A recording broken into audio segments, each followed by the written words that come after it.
अस्सलामुअलैकुम students, welcome to chemistry सीखो। Organic chemistry की ये 29वीं वीडियो है और इस वीडियो में हम लोग डिस्कस करने जा रहे हैं EZ ज्योमेट्रिकल आइसोमर्स के बारे में। ये बिल्कुल सेम सिस ट्रांस आइसोमर जैसा ही होता है, मगर ये अप्लाई होता है उन कंपाउंड्स पर जहाँ पर हमको डिफरेंट स्पीशीज़ देखने को मिलती हैं डबल बॉन्डेड कार्बन आइटम से।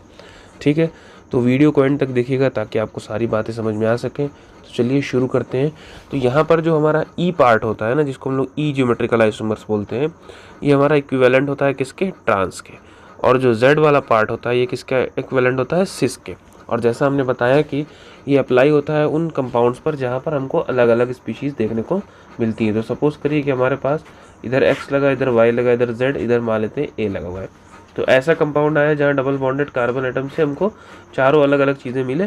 यहाँ पर हमको सिस ट्रांस देखने के बजाय हमको क्या देखना पड़ता है? EZ geometrical isomers. ठीक है, अब इसको हम लोग कैसे पता करते हैं? इसके लिए हम लोग फॉलो करते हैं CIP स्कीम। ठीक है, CIP स्कीम। CIP स्कीम क्या होती है? CIP स्कीम का मतलब होता है कैन। तीन ये अलग अलग साइंटिस्ट हैं, इनके नाम से इनगोल्ड और प्रीलॉन्ग, ये तीनों वाला साइंटिस्ट का नाम है। इन्हीं की स्कीम को हम लोग फॉलो करते हैं। ठीक है, कैन, इनगोल्ड, प्रीलॉन्ग स्कीम। ये क्या कहती है कि हमको जो है इसमें कुछ दो पॉइंट्स हैं। पहला पॉइंट हम लोग देखते हैं जिसमें वो कहता है कि हमको प्रायोरिटी असाइन करनी पड़ेगी। ये बेसिकली नंबर असाइन करना पड़ता है उस ग्रुप पे जो कार्बन के पाई बॉन्ड से लगे हुए हों, उन एटॉमिक वेट के बेसिस पर। ठीक है, किसके बेसिस पर? एटॉमिक वेट के बेसिस पर। प्रायोरिटी सबसे पहले हमको देनी होगी किस पे? एटॉमिक वेट के। Priority according to atomic weight. ठीक है, और दूसरी स्कीम में क्या होता है कि अगर मान लीजिए फर्स्ट एटम सेम हो जा रहा है, जो जुड़ा हुआ एटम, जैसे मान लीजिए कि एक्स अकेला नहीं है, सपोज करते हैं CX लगा हुआ है। ठीक है, और कुछ ऐसी कंडीशन है, तो अब अगर मान लीजिए इस पर और इस पर टाई हो जा रहा है, ये दोनों सेम एटम हो जा रहे हैं, तो सेम एटॉमिक वेट के हो जा रहे हैं, तो हम इस वाले को कंसिडर करेंगे। तो क्या होगा सीधे कि टाई ऑन फर्स्ट, अगर टाई ऑन फर्स्ट हो रहा है तो हम क्या करेंगे? कंपेयर करेंगे नेक्स्ट एटम को। Then compare next atom. ठीक है, तो इस तरह से हम लोग CIP स्कीम को अप्लाई करते हैं और हमको EZ आइसोमर्स देखने को मिलता है।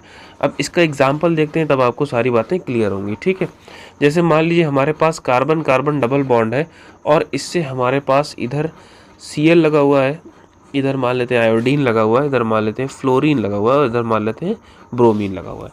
ये हमारे पास एक कंपाउंड है। तो पहला रूल क्या कर रहा है कि हमको प्रायोरिटी देनी है अकॉर्डिंग टू एटॉमिक वेट। ठीक है, तो इसमें फ्लोरीन और क्लोरीन की बात की जाए तो ये दोनों क्या होते हैं? लाइट वेट होंगे, लेकिन आयोडीन और ब्रोमीन क्या हो रहे हैं? ये दोनों हैवी होते हैं। क्योंकि अगर हम देखें ध्यान से तो हमको क्या मिलता है? FCl Br मिलता है। हम जैसे जैसे नीचे जाते हैं हमारा एटॉमिक वेट क्या होता है? बढ़ता जाता है। तो ये दोनों क्या हो गए? हैवी हो गए। तो हैवी वाले दोनों एक तरफ है, लाइट वाले दोनों एक तरफ है। ठीक है, अगर हम इसका जस्ट उल्टा कर दें तो हमको क्या देखने को मिलेगा? मान लेते हैं क्लोरीन इधर है, इधर फ्लोरीन कर दिया और ऊपर हमने ब्रोमीन कर दिया और आयोडीन ऐसे कर दिया। ठीक, अब क्या हुआ? जो हैवी वेट वाले थे वो क्या हो गए? अलग हो गए। तो हम ऐसा करते हैं कि इनको सर्किल में, सिर्फ लाइट वेट वालों को सर्किल से हटा देते हैं। ठीक है, तो लाइट वेट वाले हट गए।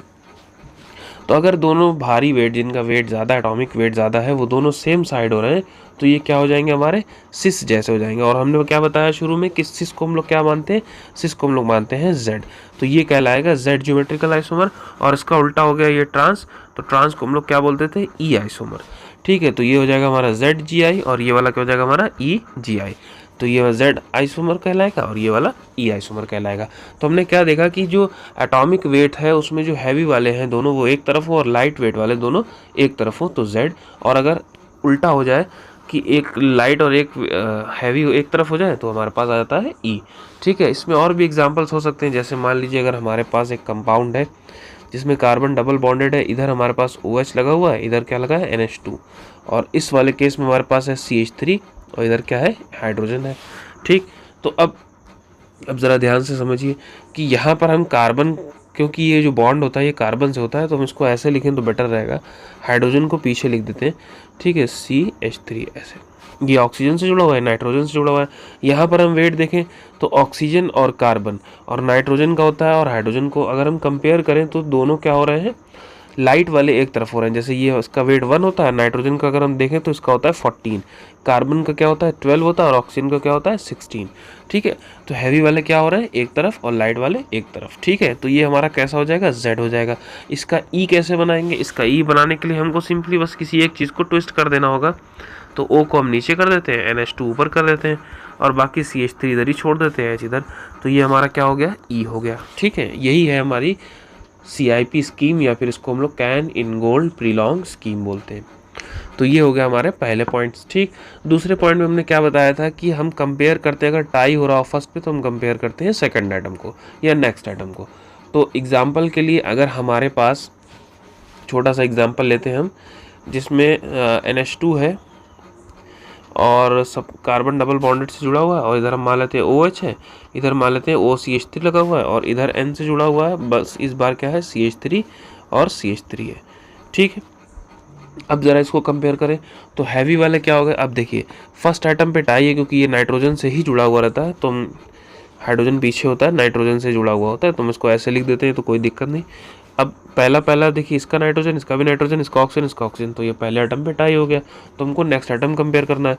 तो यहाँ पर हमारे पास क्या है हाइड्रोजन है, इधर भी क्या है हाइड्रोजन है, यानी इसका वेट अगर हम देखें तो 1-1 होगा। इधर हमारे पास कार्बन आ रहा है, इधर भी कार्बन, इधर भी कार्बन, तो हैवी वाले एक तरफ है और लाइट वेट वाले एक तरफ। तो ऐसे केस में क्या आ गया ये Z हो गया। ठीक है, अब इसका अगर हम E बनाएंगे तो हमको E बनाने के लिए सिंपली क्या करना है, किसी एक चीज़ को रोटेट कर दीजिए।